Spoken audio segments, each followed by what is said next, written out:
तो hello friends, कैसे हैं आप सभी। उम्मीद है आप सभी बहुत अच्छे होंगे। तो आज की अपडेट है HSSC CET के बारे में, जिसका हरियाणा के लगभग सभी युवाओं को इंतज़ार था। हालांकि इसकी काफ़ी अफवाहें भी उड़ी और काफ़ी इसके विवाद भी हुए, लेकिन फाइनली आज इसका ऑफिशियल नोटिफिकेशन जारी हो चुका है। तो आइए देखते हैं क्या कुछ दिया हुआ है इस नोटिफिकेशन में जो आप लोगों के लिए इम्पोर्टेंट है। सबसे पहले हम बात करते हैं इम्पोर्टेंट डेट्स की। तो भाई इसके जो रजिस्ट्रेशन है, ऑनलाइन एप्लीकेशन फॉर्म जो आपको भरने हैं वो 28 मई से शुरू हो रहे हैं, यानी कि कल से ये स्टार्ट हो रहे हैं। 12 जून फॉर्म भरने की लास्ट डेट रहेगी और 14 जून लास्ट डेट रहेगी आपकी फी डिपॉजिट करने की। अब आगे बात करते हैं क्वालिफिकेशन की। तो भाई ये जो CET है ये है ग्रुप C के लिए और इसके लिए इसेंशियल क्वालिफिकेशन आपकी होनी चाहिए 10+2। इसके अलावा अगर आपने ग्रेजुएशन की हुई है या मास्टर डिग्री की हुई है या फिर कोई 10+2 के बाद आपने कोई सर्टिफिकेट कोर्स या डिप्लोमा कोर्स किया हुआ है तो भी आप इसके लिए एप्लीकेबल हैं। मिनिमम क्वालिफिकेशन आपकी 12th होनी चाहिए।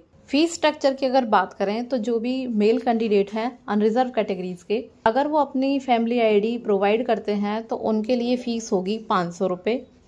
इसके अलावा जो भी रिजर्व कैटेगरीज के कैंडिडेट हैं या फिर जो भी फीमेल्स हैं, चाहे वो रिजर्व कैटेगरीज की हैं या अनरिजर्व कैटेगरीज की हैं और उनके पास PPP ID है तो उनके लिए फीस होगी 250 रुपये। अदरवाइज जो मैक्सिमम फीस है वो 500 रुपये लगेगी। एज लिमिट की अगर बात करें तो इसके लिए मिनिमम एज होनी चाहिए 18 ईयर्स और मैक्सिमम एज होनी चाहिए 42 ईयर्स।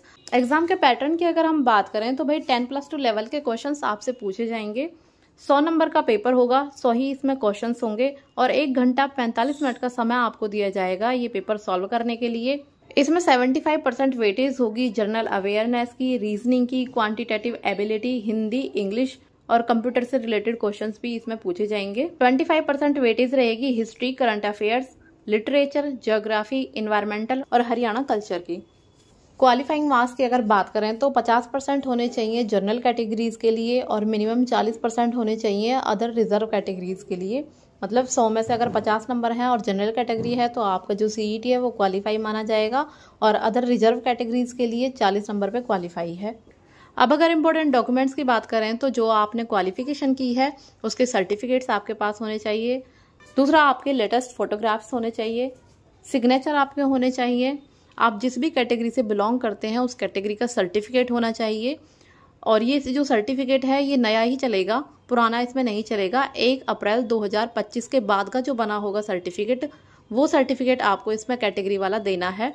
EWS वाला जो सर्टिफिकेट है वो 13 जून 2024 के बाद का भी चल सकता है, लेकिन इससे पहले का, मान लो आपका 11 जून 2024 का बना है तो वो इसमें आपका नहीं चलेगा, नया ही बनवाना पड़ेगा। 13 जून 2024 के बाद वाला जो है वो चल सकता है। इसी तरह से अगर आप SC ST या फिर BC कैटेगरी से बिलोंग करते हैं तो उनका ये जो कैटेगरी रिजर्वेशन वाला सर्टिफिकेट है ये 1 अप्रैल 2025 के बाद का चलेगा। इसके अलावा आपका परिवार पहचान पत्र, आपका आधार कार्ड, हरियाणा रेजिडेंस सर्टिफिकेट, इसके अलावा जैसे अगर आप डिसेबल हैं, हैंडीकैप है तो इस चीज़ का जो भी सर्टिफिकेट है वो आपको लेना होगा। और इसके अलावा एक इस नोटिफिकेशन में दिया हुआ है अंडरटेकिंग 7। ये जो अंडरटेकिंग 7 है ये भी आपको फिल करके रखनी है, ठीक है।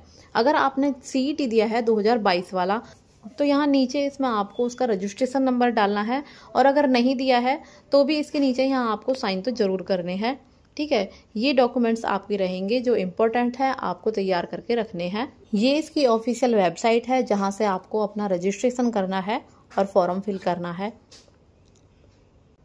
एग्ज़ाम डेट अभी इसकी नहीं आई है, एग्ज़ाम डेट जो भी होगी वो अलग से नोटिफिकेशन के जरिए आपको बता दी जाएगी। फिलहाल के लिए यही इम्पोर्टेंट चीज़ है।